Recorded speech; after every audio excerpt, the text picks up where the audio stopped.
조서희가 세상에 처음 울음을 터뜨렸을 때 그 울음소리는 다른 아이들과 달랐다고 한다.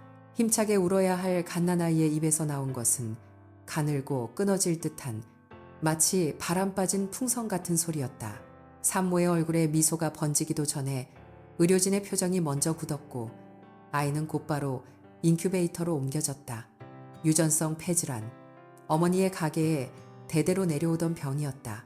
외할머니가 그 병으로 50살을 넘기지 못했고 어머니 역시 같은 유전자를 지니고 있었지만 운 좋게도 경미한 증상만 나타났다. 그러나 서희에게는 그 운이 돌아오지 않았다. 서희의 어린 시절은 병원 복도의 형광등 아래에서 시작되었다. 하얀 시트 위에 누워 천장을 바라보며 숨을 쉬는 연습을 했다. 들이쉬고 참고 내쉬고 산소 포화도 측정기가 손가락 끝에서 붉은 빛을 깜빡이면 간호사가 달려왔고 주사 바늘이 팔뚝의 혈관을 찾아 헤맸다. 서희는 울지 않았다. 울면 기침이 나고 기침이 나면 숨이 막혔기 때문이다. 대신 입술을 꾹 물고 눈만 질끈 감았다. 5살 때 이미 서희는 통증을 견디는 법을 알고 있었다. 초등학교에 입학하던 날 서희의 얼굴 절반은 의료용 마스크로 가려져 있었다. 어머니가 아침마다 새 마스크를 꺼내 귀에 걸어주며 말했다. 우리 서희, 이건 엄마가 주는 방패야. 이 방패만 있으면 나쁜 먼지도 못 들어와. 서희는 고개를 끄덕이며 작은 주먹으로 가방끈을 움켜쥐었지만 교실 문을 열자마자 쏟아진 시선이 방패 따위로는 막을 수 없는 것이라는 사실을 본능적으로 알았다. 아이들은 처음에 호기심 어린 눈으로 바라보았다. 왜 마스크 써 감기야? 아니, 그럼 왜? 서희는 대답할 말을 찾지 못했다. 유전성 폐질환이라는 단어를 입 밖에 내기에는 너무 어렵고 설명한다 해도 아이들이 이해할 수 있으리라고는 생각되지 않았다. 침묵이 길어지자 호기심은 이내 놀림으로 바뀌었다. 마스크 괴물. 누군가 복도에서 그렇게 불렀다. 처음에는 1명이었지만 곧 2명이 되었고 일주일이 지나자 반 전체가 서희에게서 한 발짝씩 물러나 앉았다. 옵는 거 아니야 라는 속삭임이 교실 구석을 떠돌았다. 체육 시간은 가장 잔인한 시간이었다. 서희는 달릴 수 없었다. 조금만 뛰어도 가슴 깊은 곳에서 쇳소리 같은 천명음이 올라왔고 입술이 파랗게 질렸다. 선생님이 서희만 교실에 남으라고 할 때마다 아이들의 눈빛 속에 서린 것은 동정이 아니라 이질감이었다. 서희는 빈 교실에 혼자 앉아 창밖을 내다보았다. 운동장에서 뛰어다니는 아이들의 웃음소리가 유리창을 투과해 들어왔고 그 소리는 세상과 자신 사이에 놓인 투명한 벽의 존재를 더욱 선명하게 했다. 4학년이 되던 해 가을 서희는 학교에 가지 않겠다고 했다. 아침마다 이불 속에 웅크린 채 일어나지 않았다. 밥도 먹지 않았고 말도 하지 않았다. 어머니가 이불 위에 손을 올리면 서희의 등이 가늘게 떨리는 것이 느껴졌다. 소아정신과 의사는 우울증이라는 진단명을 조심스럽게 꺼냈다. 11살짜리 아이에게 내려진 2번째 진단. 첫 번째는 몸에, 2번째는 마음에. 아버지는 진료실을 나서며 복도벽에 이마를 가만히 기대었다. 어머니는 소리 없이 울었다. 두 사람 모두 세상의 무게를 어떻게 하면 아이 대신 짊어질 수 있을까만 생각했지만 그것은 부모의 사랑이 결코 해결할 수 없는 종류의 문제였다. 그해 겨울 아버지가 퇴근길에 작은 상자를 안고 들어왔다. 상자 안에서 뭔가가 꿈틀거렸고 이불 속에 파묻혀 있던 서희의 귀에 낮은 낑낑거림이 들려왔다. 서희가 고개를 돌리자 아버지의 품에 안긴 하얀 털뭉치가 까만 눈을 깜빡이고 있었다. 말티즈. 눈처럼 새하얀 털에 작고 젖은 코. 아버지가 서희의 이불 위에 조심스럽게 강아지를 내려놓았을 때 서희의 손가락이 오랜만에 이불 밖으로 나왔다. 강아지의 코가 서희의 손끝에 닿았다. 따뜻하고 촉촉했다. 그 작은 온기가 11살 소녀의 얼어붙은 세계에 균열을 냈다. 토토. 서희가 강아지에게 붙여준 이름이었다. 이유는 없었다. 그냥 부르기 좋은 소리였고 부를 때마다 토토가 고개를 갸우뚱 돌리는 모습이 좋았기 때문이다. 토토는 서희가 기침할 때면 무릎 위로 올라와 가슴팍에 코를 묻었다. 산소 호흡기를 쓰고 누워있을 때면 베개 옆에 웅크려 서희의 숨소리에 맞추어 가만히 배를 오르내렸다. 학교에 가지 않는 날 서희는 토토와 함께 마당에 앉아 하늘을 바라보았다. 말을 하지 않아도 되었다. 설명하지 않아도 되었다. 왜 마스크를 쓰는지, 왜 뛰지 못하는지, 왜 다른 아이들과 다른지 토토는 아무것도 묻지 않았다. 그저 서희 곁에 있었고 그것으로 충분했다. 토토와 함께한 시간은 5년이었다. 짧다면 짧고 길다면 긴 시간이었다. 서희가 16살이 되던 봄 토토의 심장이 멈추었다. 노환이 아니라 선천적 신장 기형. 수의사가 미안하다는 말을 할 때 서희는 진료대 위에 축 늘어진 하얀 털을 바라보았다. 따뜻하지 않았다. 이미 식어가고 있었다. 서희는 토토의 몸을 안아 올렸다. 가볍다고 생각했다. 이렇게 가벼운 존재가 자신의 세계 전부를 채우고 있었다는 사실이 안고 나서야 비로소 실감이 났다. 장례를 치른 뒤 서희는 방에 틀어박혔다. 다시 우울증이 찾아올 것이라고 모두가 걱정했다. 그러나 이번에는 달랐다. 서희는 울지 않는 대신 연필을 집어들었다. 스케치북 위에 토토를 그렸다. 처음에는 형태가 엉성했고 비율도 맞지 않았다.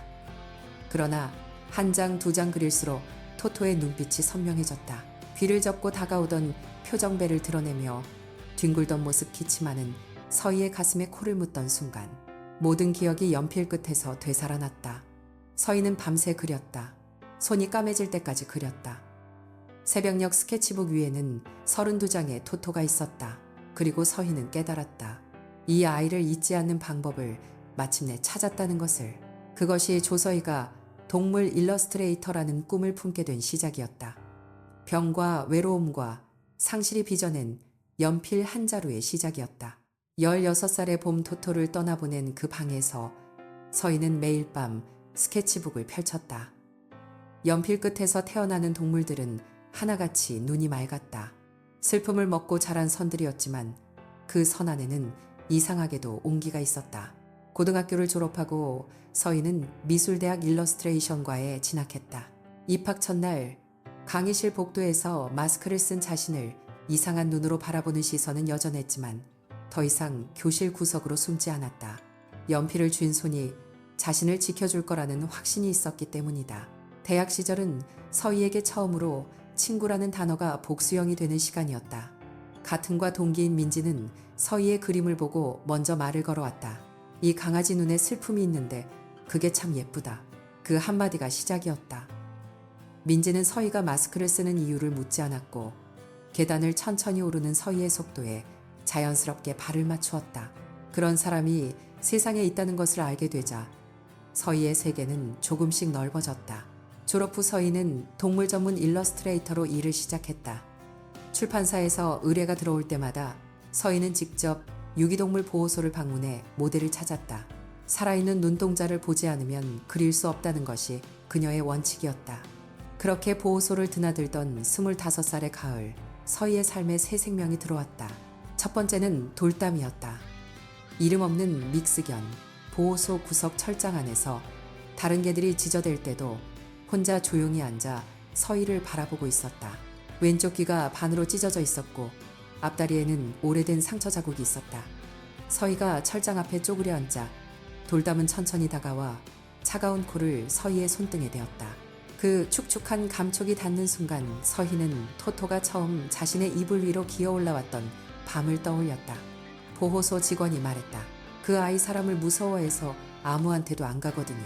서희는 대답 대신 입양 서류를 달라고 했다. 두 번째는 바풀이었다. 하얀 말티즈. 번식장에서 구조된 아이로 털이 누렇게 변색되어 있었고 눈 밑에는 검붉은 눈물 자국이 패여 있었다. 서희가 바풀이를 처음 안아 올렸을 때 그 아이의 몸은 갈비뼈가 그대로 느껴질 만큼 가벼웠다. 하지만 까만 눈동자의 형태, 코끝의 각도, 꼬리를 살짝 떠는 방식이 서희가 32장의 스케치북에 새겨둔 토토와 너무나 닮아 있었다. 바풀이를 데려온 날 밤 서희는 토토의 스케치북을 꺼내 한 장 한 장 넘기며 조용히 울었다. 네가 돌아온 건 아니지 하고 중얼거리면서도 심장 어딘가에서는 돌아왔다고 믿고 싶은 부분이 간절히 떨리고 있었다. 세 번째는 시루였다. 순백의 코리안 숏헤어. 겨울 새벽 작업실 앞 화단에서 얼어붙은 채 발견된 아이였다. 동물병원에서 일주일간 입원한 후에도 시루는 사람 손길에 몸을 잔뜩 움츠렸지만 돌담이 다가가 코를 비비자 시루는 처음으로 가르랑거렸다. 그 순간 서희는 결심했다. 이 아이도 우리 가족이다. 27살이 되었을 때 서희의 하루는 이렇게 흘러갔다. 새벽 5시 돌담의 축축한 코가 볼을 건드리며 산책을 재촉한다. 마당을 한 바퀴 돌고 돌아오면 바풀이가 꼬리를 흔들며 무릎 위로 올라온다. 시루는 작업실 책상 위 정확히 스케치북 왼쪽 모서리에 웅크려 잠들어 있다. 서희는 그 풍경을 바라보며 이것으로 충분하다고 스스로에게 말했다. 결혼은 하지 않을 거야. 아이를 가질 수도 없고 가져서도 안 되니까. 이 병을 다음 세대에 물려주는 것은 서희가 스스로에게 허락할 수 없는 일이었다. 어머니가 매일 밤 몰래 약을 먹는 뒷모습을 보며 자란 아이였기에 그 결심은 단단했다. 그런 서희에게 박영준이 나타난 것은 28살의 봄이었다. 유기동물 보호소의 주말 봉사활동이었다. 서희가 구석 캔넬에서 겁먹은 진돗개 믹스에게 간식을 건네고 있을 때 뒤에서 부드러운 목소리가 들렸다. 그 아이 왼쪽에서 다가가면 덜 무서워할 거예요. 왼쪽 눈이 안 보이거든요. 서희가 고개를 돌리자 장갑을 낀 남자가 웃고 있었다. 눈이 깊고 웃을 때 입꼬리가 살짝 비대칭으로 올라가는 얼굴이었다. 서희는 그가 시키는 대로 왼쪽에서 손을 내밀었고 진돗개 믹스는 정말로 코를 킁킁거리며 다가왔다. 영준이라고 합니다 하고 그가 말했다. 서희는 짧게 자기 이름을 말하고 다시 강아지에게로 시선을 돌렸다. 그날 이후 영준은 매주 토요일 같은 시간에 보호소에 나타났다. 서희가 그림을 그리면 옆에서 조용히 지켜보았고 힘든 대형견 목욕을 도왔으며 서희가 기침을 할 때면 아무 말 없이 따뜻한 차를 가져다 주었다. 3달이 지났을 때 영준이 물었다. 혹시 밥 한번 같이 먹을 수 있을까요? 서희는 3초쯤 망설이다가 고개를 끄덕였다. 식당에서 영준은 자신이 중소기업 자재팀에서 일하고 있다고 했다. 평범한 집안의 둘째 아들이고 특별할 것 없는 사람이라고 웃으며 덧붙였다. 서희는 자신의 병에 대해 숨기지 않았다. 유전성 폐질환이 있고 그래서 아이를 갖지 않기로 했으며 결혼도 생각하지 않는다고 담담하게 말했다. 영준은 잠시 조용히 듣더니 천천히 입을 열었다. 그래서 더 지금을 소중히 사는 거 아닐까요? 그 말이 서희의 가슴 어딘가에 조용히 박혔다. 교제 1년이 흘렀다. 영준은 돌담에게 간식을 손수 만들어 왔고 바풀이를 안을 때 토토 닮았네요 하고 서희가 한 번도 말한 적 없는 이름을 불렀다. 서희가 놀라서 바라보자 영준은 스케치북을 본 적이 있다며 웃었다. 시루가 처음으로 사람 무릎 위에 올라간 것도 영준의 무릎이었다. 서희는 그것이 가장 결정적인 순간이었다고 나중에 기억했다. 시루가 허락한 사람이라면 믿어도 되지 않을까. 하지만 결혼 이야기가 나오자 벽이 올라왔다. 영준의 부모가 반대한다는 소식이 들려왔다. 유전병이 있는 며느리는 안 된다. 아이도 못 낳는 여자를 왜 데려오느냐. 영준은 서희 앞에서 처음으로 지친 표정을 보였다. 하지만 일주일 뒤 그는 작은 상자를 내밀었다. 안에는 은반지가 들어있었다. 부모님을 설득했어 라고 영준이 말했다. 아이는 갖지 않아도 된다고 서희 씨의 병도 다 이해한다고 하셨어. 시간이 걸렸지만 결국 허락하셨어. 서희는 반지를 바라보았다. 은빛 표면에 자신의 얼굴이 일그러져 비쳤다. 가슴속에서 2개의 목소리가 부딪혔다. 하나는 이것이 기적이라고 속삭였고 다른 하나는 세상에 조건 없는 허락 같은 건 없다고 경고했다. 서희는 영준의 눈을 들여다보았다. 깊고 따뜻하고 흔들림 없는 것처럼 보이는 눈. 진짜야 하고 서희가 물었다. 정말 괜찮은 거야. 영준이 서희의 손을 잡았다. 그 손은 따뜻했다. 당연하지. 라고 그가 대답했다. 내가 원하는 건 서희 씨뿐이야. 서희는 반지를 받았다. 손가락에 끼우는 순간 은빛 금속이 차갑게 피부에 닿았다. 그 차가움이 체온에 녹아드는데 오래 걸렸다. 돌담이 서희의 발치에서 꼬리를 흔들었고 바풀이가 킁킁거리며 영준의 신발 냄새를 맡았다. 시루만이 책상 위에서 움직이지 않은 채 노란 눈으로 두 사람을 바라보고 있었다. 마치 무언가를 알고 있다는 듯이 오랫동안. 결혼식은 소박했다. 서희의 부모가 시골에 소유하고 있던 땅 위에 아버지가 직접 설계를 의뢰한 단층짜리 집이 올라갔다. 하얀 회벽에 넓은 창이 나 있었고 마당은 돌담이가 뛰어놀 수 있을 만큼 넉넉했다. 아버지는 서재 겸 작업실로 쓸 수 있도록 남양의 방 하나를 따로 마련해 주었고 어머니는 이사 당일 현관 앞에 화분 3개를 나란히 놓으며 말했다. 하나는 너, 하나는 영준이, 하나는 네 아이들. 어머니가 말한 아이들이란 돌담이와 밥풀이 그리고 시루를 가리키는 것이었다. 서희는 그 말에 웃으면서도 코끝이 시큰해져서 고개를 돌렸다. 처음 색다른 그림 같았다. 아침이면 돌담이가 마당을 돌며 짖는 소리에 눈을 떴고 밥풀이는 서희의 이불 위에서 작은 코를 골며 잠들어 있었다. 시루는 작업실 창턱에 앉아 바깥의 새소리를 듣고 있다가 서희가 문을 열면 느릿하게 고개를 돌려 눈을 깜빡였다. 영주는 평일엔 물류회사에 출근했고 주말이면 마당에 나무 울타리를 손보거나 돌담이를 데리고 산책을 다녀왔다. 저녁에는 서희가 그린 그날의 스케치를 식탁 위에 펼쳐놓고 영준이 커피를 내려 건네며 둘은 오래도록 말없이 앉아있곤 했다. 침묵이 불편하지 않은 사이 서희는 그것이 사랑의 가장 정확한 형태라고 믿었다. 그러나 시어머니의 첫 방문은 결혼 한 달이 채 되지 않아 시작되었다. 처음에는 반찬을 가져왔다. 영준이 좋아하는 갈비찜과 잡채를 커다란 냄비에 담아왔고 서희는 감사하다고 인사하며 식탁을 차렸다. 시어머니는 밥을 먹으면서 집안 구석구석을 눈으로 훑었고 마당에 깔린 돌담이의 배변 패드를 발견하고는 입술을 살짝 비틀었다. 그래도 그날은 아무 말 없이 돌아갔다. 두 번째 방문에서 시어머니는 대뜸 물었다. 서희야, 병원에는 다니고 있지? 서희가 정기검진 잘 받고 있다고 대답하자 시어머니는 고개를 끄덕이며 말했다. 요즘은 의학이 좋아져서 유전병이 있어도 건강한 아이를 낳는 경우가 많다더라. 서희의 손이 찻잔 위에서 멈추었다. 영준이 옆에서 어머니, 우리 그 얘기는 다 끝난 거라고 했잖아요. 라고 말했지만 그 목소리에는 단호함보다 피곤함이 더 많이 실려 있었다. 시어머니는 웃으며 그래, 엄마가 괜히 한 소리 했다 하고 물러섰지만 그 눈이 물러서지 않았다는 것을 서희는 분명히 보았다. 방문은 점점 잦아졌다. 격주에 한 번이던 것이 매주가 되었고 어떤 때는 시아버지까지 함께 왔다. 시아버지는 과묵한 사람이었지만 시어머니가 아이 이야기를 꺼낼 때면 절대 말리지 않았다. 서희야, 내가 알아본 병원이 있는데 서희야, 유전자 검사라는 게 있대. 서희야, 꼭 네가 낳지 않아도 방법은 많잖아. 서희야. 그 이름이 불릴 때마다 서희는 가슴 한쪽이 조여오는 것을 느꼈고 밤이면 기침이 멈추지 않았다. 영주는 서희의 등을 쓸어주며 괜찮아, 내가 잘 말할게라고 속삭였지만 다음번 시어머니의 방문에서도 그는 같은 피곤한 목소리로 같은 말을 반복할 뿐이었다. 어머니, 우리 그 얘기는요. 그리고 시어머니는 같은 웃음을 짓고 같은 눈빛으로 물러서지 않았다.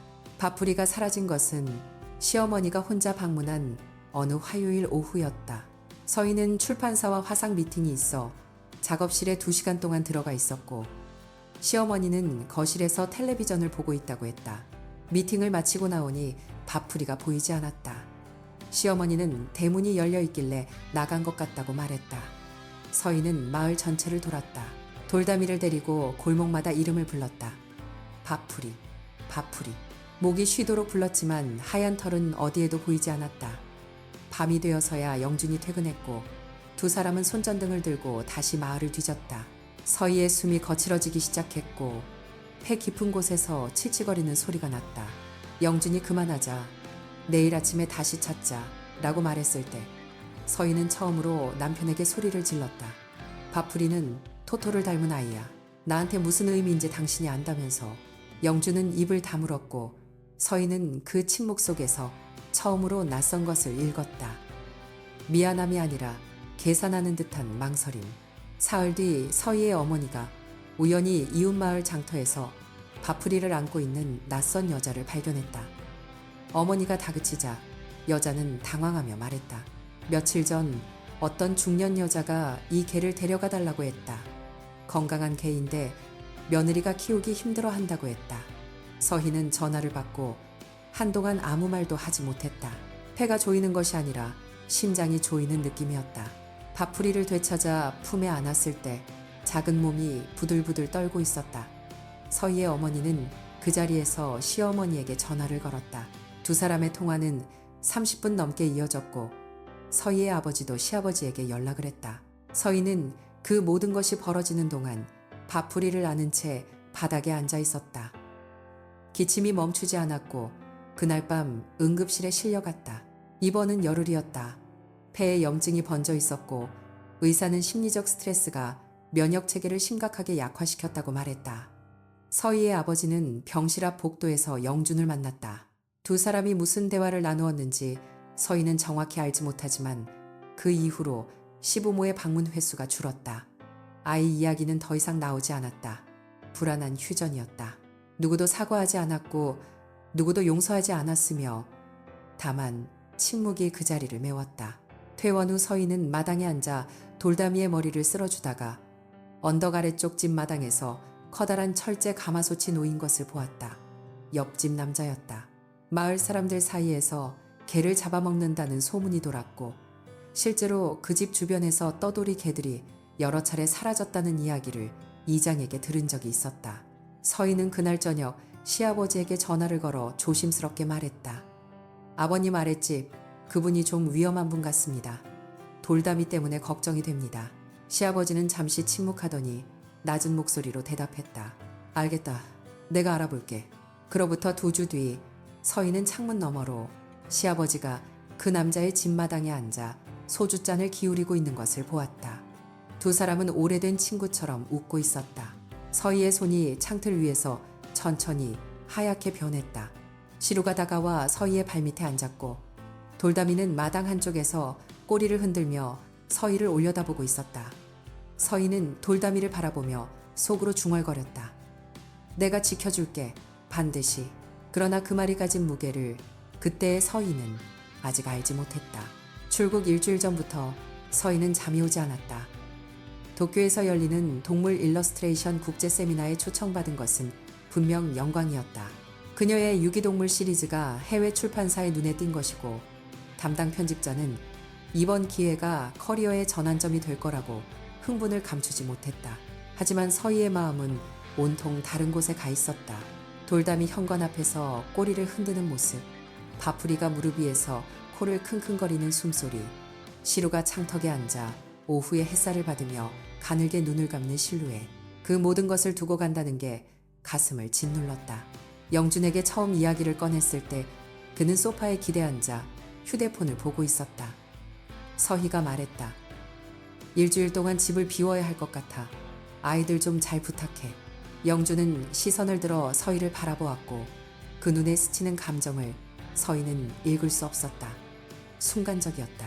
눈동자가 미세하게 흔들렸다가 곧 익숙한 부드러운 미소로 덮였다. 당연하지, 걱정 마. 내가 다 챙길게. 그의 목소리는 다정했지만 서희는 그 다정함 속에서 밥풀이가 사라졌던 날에도 똑같이 다정했던 그 목소리의 결을 떠올렸다. 아무것도 아닌데 왜 그래? 라고 말했던 그날의 어조와 지금의 어조가 정확히 같은 온도를 가지고 있었다. 출국 전날 밤 서희는 세 아이에게 각각 얼굴을 묻었다. 돌담의 넓은 이마에 입술을 대자 따뜻한 숨결이 느껴졌다. 밥풀이는 서희의 목덜미에 코를 파묻고 낑낑거렸고 시루는 서희의 무릎 위에 웅크린 채 평소보다 오래 그르렁거렸다. 마치 가지마라고 말하는 것처럼. 서희는 현관에 어머니가 놓아두었던 3개의 화분을 내려다보며 중얼거렸다. 일주일이면 돼. 금방 돌아올게. 인천공항 J터미널의 출국장은 3월 초에 이른 아침에도 사람들로 붐볐다. 탑승 수속을 마치고 면세구역 입구 앞 벤치에 앉았을 때 뒤쪽에서 익숙한 목소리가 들렸다. 서희야, 조서희 맞지? 돌아보니 민지가 서 있었다. 대학 시절 같은 과에서 가장 가까웠던 친구. 졸업 후 일본 출판사에 취직해 도쿄에 살고 있다는 소식은 들었지만 직접 만난 것은 4년 만이었다. 민지는 서희의 양 어깨를 잡고 얼굴을 찬찬히 들여다보았다. 야, 너 살이 많이 빠졌다. 괜찮아. 서희가 웃으며 대답했지만 민지의 눈은 여전히 걱정스러웠다. 두 사람은 나란히 앉아 커피를 시켰고 근황을 나누는 사이 자연스럽게 결혼 이야기가 나왔다. 서희가 남편 이름을 말했을 때 민지의 얼굴이 굳었다. 컵을 내려놓는 민지의 손가락 끝이 미세하게 떨리는 것을 서희는 놓치지 않았다. 박영준 경영학과. 맞지? 민지가 천천히 말했다. 서희의 심장이 한 박자 늦게 뛰었다. 응, 왜? 민지는 잠시 입술을 깨물었다. 그 표정은 무언가를 말해야 할지 말아야 할지 계산하는 얼굴이 아니라 이미 말해야 한다고 결심한 사람이 어디서부터 시작해야 할지 고르는 얼굴이었다. 학교 다닐 때 소문이 좀 있었어. 과 동기들 사이에서 여자친구 사귈 때마다 상대방 집안을 먼저 알아본다는 이야기가 있었고, 한 선배는 걔가 사람을 정말 좋아해서 만나는 건지 조건을 보고 만나는 건지 모르겠다고 했어. 서희는 아무 말 없이 커피잔의 표면을 바라보았다. 민지가 조심스럽게 덧붙였다. 내가 확인한 건 아니야. 그냥 그런 분위기가 있었어. 근데 네가 결혼했다고 하니까 안 하고 넘어갈 수가 없더라. 비행기 안에서 서희는 창밖의 구름을 보며 민지의 말을 수십 번 되감았다. 조건을 보고 만나는 사람. 그 문장이 머릿속에서 뿌리를 내리기 시작했다. 자원봉사에서의 첫 만남. 동물들에게 보여준 다정함 아이를 갖지 않겠다는 조건을 쿨하게 받아들이던 모습. 부모님 설득에 성공했다던 환한 미소. 그 모든 장면 위에 얇은 의심의 막이 씌워졌다. 서희는 고개를 저었다. 아니야, 소문일 뿐이야. 하지만 밥풀이가 사라졌던 날 영준의 텅 빈 눈동자가 떠올랐고 고개를 저어도 지워지지 않았다. 쌤이나 사흘째 되는 밤이었다. 도쿄 호텔 방에서 서희는 습관처럼 집 현관에 설치한 보안 카메라 앱을 열었다. 화면이 검었다. 신호 없음이라는 문구가 떴다. 가슴이 철렁 내려앉았다. 서희는 곧바로 영준에게 전화를 걸었다. 신호음이 4번 울리고 나서야 그가 받았다. 목소리가 잠에서 깬 듯 부스스했다. 카메라가 안 보여 뭐가 된 거야. 서희의 목소리가 떨렸다. 영준은 그거 하며 잠시 뜸을 들였다. 비가 많이 와서 전원이 나갔었어. 내가 다시 켜놓을게. 그런데 잠깐 시루가 어디 갔는지 좀 안 보여. 서희의 손이 멈추었다. 안 보여라는 말이 귀 안에서 반복되었다. 무슨 소리야? 언제부터? 영준의 대답은 느렸다. 오늘 오후부턴가 집안 어딘가에 있겠지. 고양이들 원래 숨잖아. 서희는 그날 밤 잠을 이루지 못했다. 시루는 낯을 가리는 고양이였지만 숨는 고양이는 아니었다. 오히려 서희가 있는 곳이면 어디든 따라와 발치에 앉는 아이였다. 서희가 없는 집에서 시루가 숨었다는 것은 숨을 이유가 생겼다는 뜻이었다. 다음날 새벽 서희는 남은 세미나 일정을 취소했다. 주최 측에 건강상의 이유라고 설명하며 고개를 숙였을 때 그녀의 폐가 실제로 답답해지는 것을 느꼈다. 스트레스가 곧 발작이 되는 몸이었다. 하지만 멈출 수 없었다. 오후 늦게 집에 도착했을 때 현관문을 여는 서희의 손은 차갑게 젖어 있었다. 돌담이 먼저 달려왔다. 꼬리를 흔들며 서희의 다리에 얼굴을 비벼댔지만 평소와 다르게 낑낑거리는 소리가 섞여 있었다. 밥풀이도 뒤따라 나왔다. 하지만 시루는 보이지 않았다. 영준은 거실 소파에 앉아 있었다. 벌써 왔어 라는 그의 말투에서 서희는 반가움이 아닌 당혹을 들었다. 아니, 당혹보다 더 정확한 단어가 있었다. 곤란함. 서희는 대답하지 않고 시루를 불렀다. 집안 구석구석을 뒤졌다. 욕실 뒤, 침대 아래, 세탁실 선반 위 없었다. 20분이 지났을 때 서희는 보일러실 옆벽과 수납장 사이의 좁은 틈새를 발견했다. 손전등을 비추자 어둠 속에서 2개의 눈이 빛났다. 시루였다. 몸을 최대한 웅크린 채 벽에 등을 밀착하고 있었다. 서희가 이름을 부르자 시루는 가느다란 울음소리를 냈다. 그 소리는 서희가 한 번도 들어본 적 없는 종류의 것이었다. 반가움이 아니었다. 살려달라는 울음이었다. 서희가 천천히 손을 뻗어 시루를 꺼내 안았을 때 시루의 심장이 미친 듯이 뛰고 있었다. 온몸이 떨리고 있었고 서희의 가슴팍에 얼굴을 파묻은 채 발톱으로 옷을 움켜쥐었다. 서희는 그대로 바닥에 주저앉아 시루를 안고 오래 움직이지 않았다. 그날 밤 서희는 보안 카메라의 기록을 확인했다. 자신이 출국한 다음 날부터 카메라 전원이 꺼져 있었다. 비가 오기 이틀 전이었다. 비 때문이 아니었다. 누군가 의도적으로 끈 것이었다. 시루는 서희의 품에서만 겨우 잠이 들었고 영준이 거실을 지나가기만 해도 몸을 굳히며 서희의 겨드랑이 아래로 파고들었다. 평소 영준의 무릎에도 가끔 올라가던 아이가 이제는 그의 발소리만 들려도 귀를 뒤로 젖히고 동공이 커졌다. 그것은 단순한 경계가 아니었다.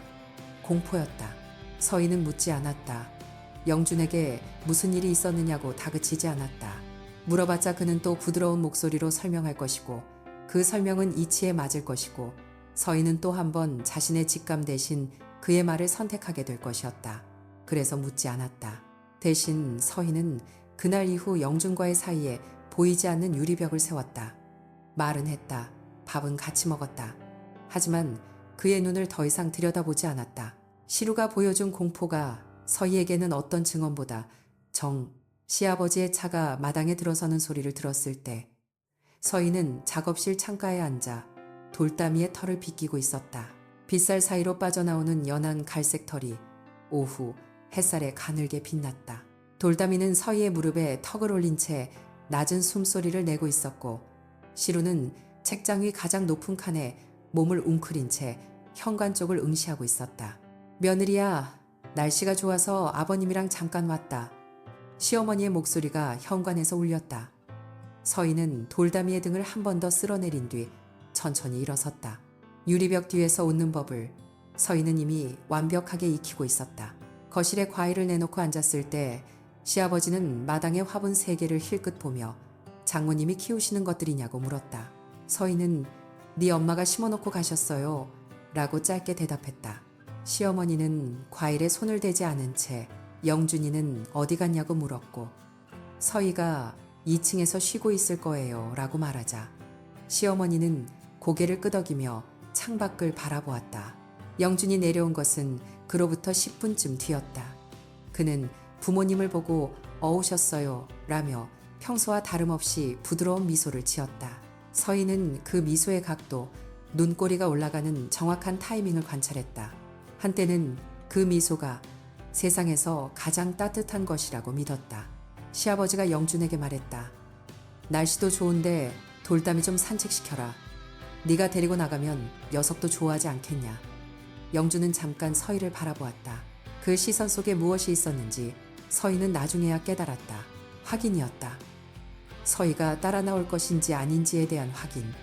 서희는 가슴이 답답해서 좀 쉬어야 할 것 같다고 말했다. 거짓말이 아니었다. 폐 깊은 곳에서 미세한 압박이 느껴지고 있었다. 영준은 돌담이의 목줄을 채우며 현관을 나섰다. 돌담이가 문턱에서 한 번 뒤를 돌아보았다. 갈색 눈동자가 서희를 똑바로 바라보았다. 서희는 빨리 다녀와 라고 말하며 손을 흔들었다. 돌담이는 꼬리를 한번 천천히 흔든 뒤 영준을 따라 마당을 빠져나갔다. 서희는 방으로 들어가 누웠다.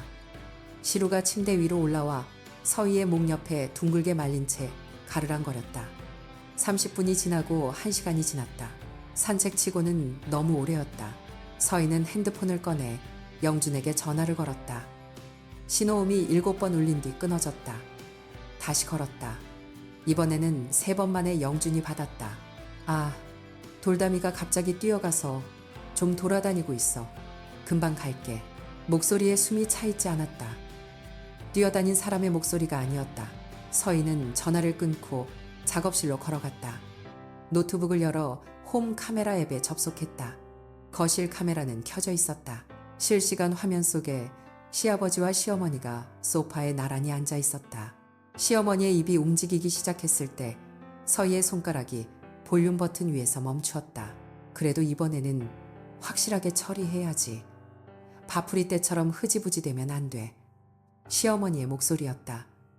시아버지가 코웃음을 쳤다. 옆집 양반이 알아서 하겠지. 영준이가 데려다 주기로 했으니까. 시어머니가 고개를 끄덕이며 말했다. 그래, 저 개만 없어지면 며느리가 좀 더 순해질 거 아냐. 어차피 오래 못 살 몸인데 빨리 정리가 돼야지. 땅이 얼만데. 서희의 귀 속에서 소리가 사라졌다. 아니, 사라진 것이 아니었다. 시어머니의 다음 말이 고막을 뚫고 들어왔기 때문이다. 영준이도 잘 참았지. 저런 여자랑 사는 것도 연기야 연기. 애초에 땅 아니었으면 쳐다도 안 봤을 거 아냐. 시아버지가 과일 하나를 집으며 대답했다. 그러니까 장모 장인이 재산이 있으니까 가능한 거지. 며느리 죽고 나면 이 땅 다 우리 거야. 서희의 손이 노트북 화면 위에 놓인 채 미세하게 떨리기 시작했다. 떨림은 손가락에서 시작되어 손목으로, 팔꿈치로, 어깨로, 가슴 깊은 곳으로 번져갔다. 배가 조여오는 것이 느껴졌지만 이번에는 고통이 서희를 주저앉히지 못했다. 고통보다 더 뜨겁고 날카로운 것이 흉골 뒤에서 타오르고 있었다. 돌담이. 서희는 노트북을 닫지도 않은 채 현관으로 달려나갔다. 신발을 신는 손이 2번 미끄러졌다. 옆집, 그철 가마솥이 있는 옆집. 서희의 아버지에게 경고했던 그 집. 시아버지가 술잔을 기울이며 웃음을 나누던 그 남자의 집. 시골길을 달리는 동안 서희의 호흡은 점점 거칠어졌다. 찬 공기가 기관지를 긁어내는 것이 느껴졌지만 멈출 수 없었다. 500m. 그 거리가 5km처럼 느껴졌다. 철문이 반쯤 열려 있었다. 마당에 발을 들여놓는 순간 비린내가 코를 찔렀다. 낡은 콘크리트 바닥 위에 핏자국이 점점이 흩어져 있었고 마당 한쪽 구석에 묶여있던 밧줄이 풀린 채 늘어져 있었다. 서희의 시선이 마당 끝 헛간 쪽으로 향했다. 어둠 속에서 미세한 소리가 들렸다. 끌리는 소리, 무언가가 바닥을 긁으며 움직이는 소리. 서희가 헛간 문을 열었을 때 세상의 모든 소리가 다시 한번 사라졌다. 돌담이가 거기 있었다. 뒷다리 2개가 비정상적인 각도로 꺾여 있었고 갈색 털은 피와 흙으로 범벅이 되어 있었다. 왼쪽 귀밑이 찢어져 있었다. 그런데 돌담이는 움직이고 있었다. 부서진 뒷다리를 질질 끌면서 앞다리 2개만으로 서희를 향해 기어오고 있었다. 끼이끼이 하는 소리가 돌담이의 목에서 새어나왔다. 비명도 울음도 아닌 생명이 마지막으로 내는 가느다란 신호 같은 소리였다. 서희가 바닥에 무릎을 꿇었다. 2 팔을 벌렸다. 돌담이는 서희의 무릎까지 기어온 뒤 피 묻은 머리를 서희의 허벅지 위에 올렸다. 꼬리가 딱 한 번 바닥을 두드렸다. 서희는 돌담이를 안아 올렸다. 살이 빠진 몸이 너무 가벼웠다. 피가 서희의 팔뚝을 타고 흘러내렸지만 서희는 느끼지 못했다. 차까지 뛰었다. 운전대를 잡는 손에 피가 묻어 미끄러웠다. 가장 가까운 동물병원까지 20분. 서희는 12분 만에 도착했다. 수의사가 돌담이를 받아 응급실로 들어간 뒤 서희는 대기실 의자에 앉았다. 피 묻은 2 손을 무릎 위에 올려놓은 채 눈을 감지 않고 형광등 불빛을 바라보았다. 폐에서 가느다란 채챙거리는 소리가 났지만 서희는 기침조차 하지 않았다. 40분 뒤 수의사가 나왔다. 내장 파열이 심해서 수술을 해도 가능성이 거의 없다고 했다. 마지막으로 보시겠습니까? 라는 말이 서희의 귀에 닿았을 때 서희는 이미 일어서 걷고 있었다. 스테인리스 테이블 위에 돌담이가 누워 있었다. 산소 마스크가 작은 주둥이 위에 씌워져 있었고 수액줄이 앞다리에 꽂혀 있었다. 서희가 다가가자 돌담이의 갈색 눈동자가 움직였다. 초점이 흐릿하게 서희에게 맞춰졌다. 그리고 돌담이는 부서진 뒷다리를 끌며 테이블 위에서 다시 한번 서희를 향해 기어왔다. 5cm. 그것이 돌담이가 마지막으로 움직인 거리였다. 서희는 돌담이의 머리를 2 손으로 감싸 안았다. 이마를 돌담이의 이마에 맞대었다. 따뜻한 체온이 느껴졌다.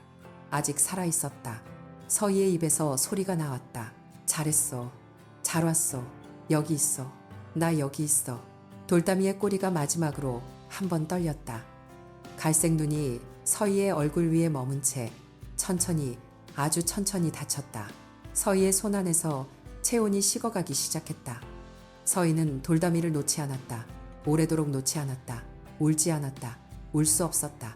눈물보다 더 깊은 곳에서 무언가가 무너지고 있었고 그 무너진 자리에서 여태까지 서희가 한 번도 느껴보지 못한 것이 솟아오르고 있었다. 그것은 슬픔이야. 수의사가 수술실 문을 닫았을 때 서희는 움직이지 않았다. 돌담의 체온이 아직 손바닥에 남아 있었다.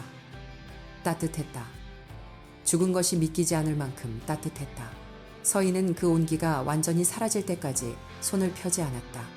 얼마나 지났는지 모른다. 30분이었을 수도 있고 1시간이었을 수도 있다. 손바닥이 차가워졌을 때 서희는 비로소 일어섰다. 울지 않았다. 울 수 없었던 것이 아니라 눈물이 닿을 수 없는 곳에서 무언가가 타고 있었다. 슬픔보다 뜨겁고 분노보다 정확한 것. 그것은 이름이 없었지만 서희는 그것이 자신을 지탱하고 있다는 것을 알았다. 흔들리면 쓰러진다. 그래서 흔들리지 않기로 했다. 수의사에게 부검 소견서와 진료 기록 사본을 요청했다. 목소리가 놀라울 만큼 고요했다. 수의사는 서희의 얼굴을 한참 바라보다가 아무 말 없이 서류를 준비해 주었다. 서류를 받아들고 병원을 나서는 서희의 등 뒤로 수의사가 조심스럽게 말했다. 보호자분 괜찮으신 거 맞죠? 서희는 돌아보지 않고 대답했다. 네, 괜찮습니다. 차에 올라 엔진을 걸었다. 핸드폰을 꺼내 보안 카메라 앱을 열었다. 시부모의 대화가 녹음된 파일이 클라우드에 자동 저장되어 있었다. 서희는 그 파일을 세 군데에 백업했다. 자신의 이메일 친정, 어머니의 이메일, 그리고 대학 시절 민지의 이메일로. 손가락이 떨리지 않았다. 한 번도 떨리지 않았다. 집으로 돌아가는 길, 시골길의 가로등이 하나씩 켜지고 있었다. 늦가을의 해가 짧아져서 오후 5시면 이미 어둑했다. 논두렁 사이로 차가운 바람이 불어왔고 어딘가에서 들개 한 마리가 길을 건너는 것이 보였다. 서희가 지난 1년간 사료를 놓아두던 길고양이 급식소 근처에 개였다. 갈색 털에 한쪽 귀가 찢어진 녀석. 서희는 그 개의 이름을 불러본 적은 없지만 그 개는 서희의 차 소리를 알아들었다. 고개를 들어 차를 바라보다가 천천히 길 옆으로 비켜섰다. 집 앞에 도착했을 때 거실 불이 켜져 있었다. 영준이 있었다. 현관문을 열자 시루가 책장 위에서 눈을 크게 뜨고 서희를 바라보았다.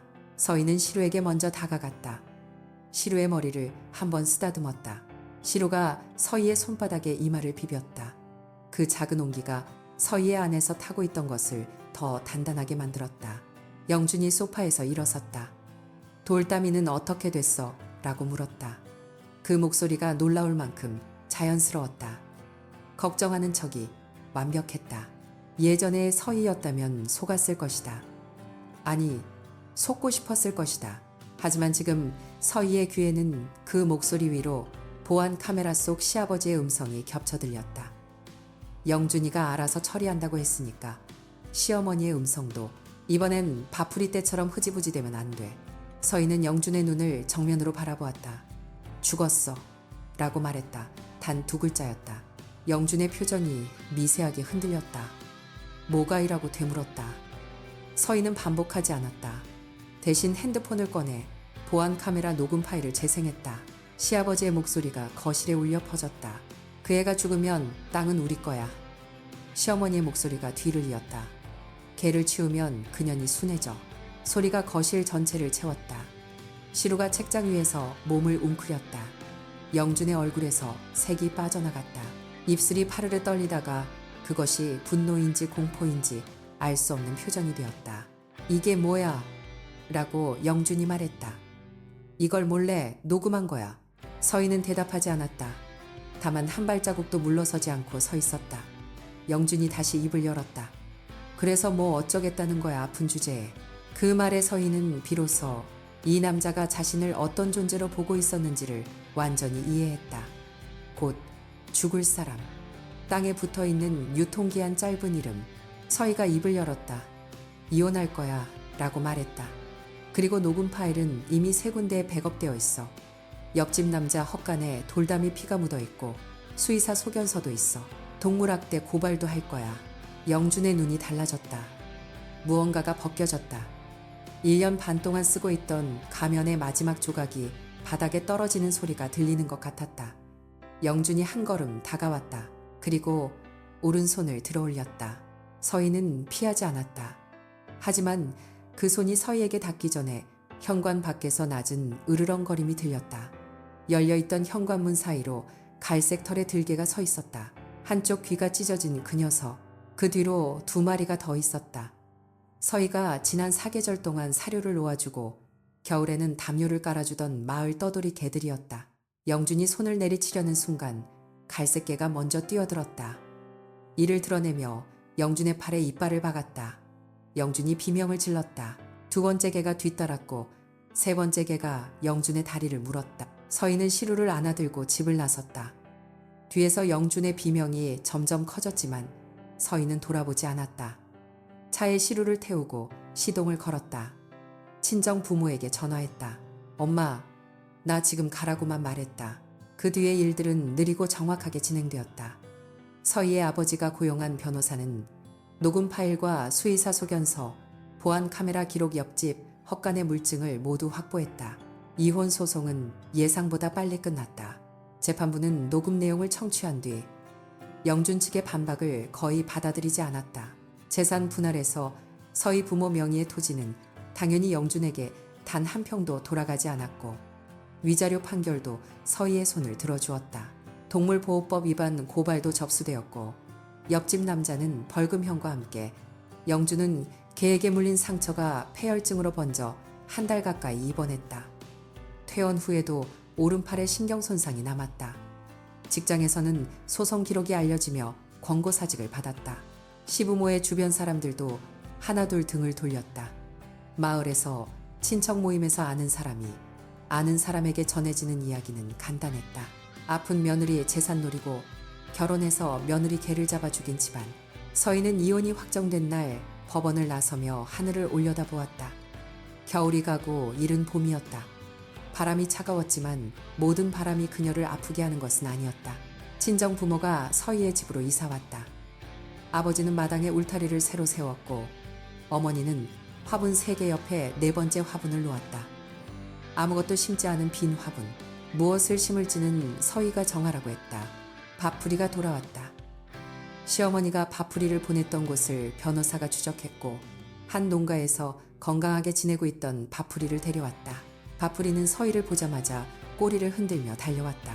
서희는 그때 처음으로 울었다. 돌담이가 죽던 날에도 나오지 않았던 눈물이 밥풀이의 따뜻한 몸을 안았을 때 비로소 쏟아졌다.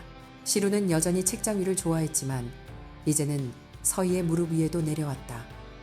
가끔 밥풀이와 나란히 마루에 누워 햇볕을 쬐었다. 서희는 그 모습을 그렸다. 연필이 종이 위를 움직일 때마다 돌담이의 마지막 5cm가 떠올랐다. 부러진 뒷다리를 끌고 자신에게 기어오던 그 5cm. 서희는 새 그림책의 첫 페이지에 작은 개 한 마리를 그렸다. 갈색도 흰색도 아닌 이름 모를 새개개. 돌담이를 닮았지만 돌담이는 아닌 개. 그 개의 눈이 서희를 바라보고 있었다. 서희는 그 그림 아래에 아무 글자도 쓰지 않았다. 쓰지 않아도 되었다. 봄바람이 마당을 지나갔다. 빈 화분 안에 서희는 며칠 뒤 돌담꽃 씨앗을 심었다. 돌담꽃은 여름에 피어서 가을까지 진다. 아무 데서나 자라고 잘 죽지 않는다. 서희는 그 꽃이 돌담이를 닮았다고 생각하지 않았다. 다만 그 이름을